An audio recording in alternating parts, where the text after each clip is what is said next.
नाज़रीन बुलेटिन में अवां खे अहम ख़बर ॾींदा हलूं त सिंध एजुकेशन फाउंडेशन जे मैनेजिंग डायरेक्टर काज़ी अब्दुल कबीर सैफ स्कूलनि लाइ अहम ऐलान करे छॾियो आहे।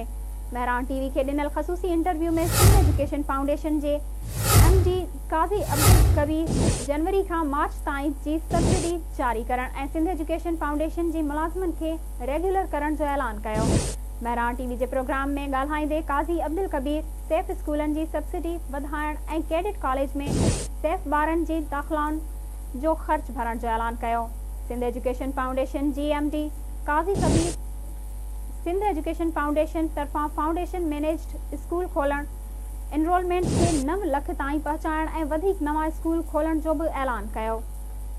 नाज़रीन अवां खे हिकु भेरो ॿीहर ॿुधाईंदा हलूं त सिंध एजुकेशन फाउंडेशन जे मैनेजिंग डायरेक्टर काज़ी अब्दुल कबीर सैफ स्कूलनि लाइ अहम ऐलान करे छॾियो आहे। महरान टीवी खे ॾिनल ख़सूसी इंटरव्यू में सिंध एजुकेशन फाउंडेशन जे MD काज़ी अब्दुल कबीर जनवरी खां मार्च ताईं जी सब्सिडी जारी करण ऐं सिंध एजुकेशन फाउंडेशन जे मुलाज़िमनि खे रेगुलर करण जो ऐलान कयो। महरान टीवी जे प्रोग्राम में ॻाल्हाईंदे काज़ी अब्दुल कबीर सैफ स्कूलनि जी सब्सिडी वधाइण ऐं कैडेट कॉलेज में सैफ ॿारनि जे दाख़िलाउनि जो ख़र्च भरण जो ऐलान कयो।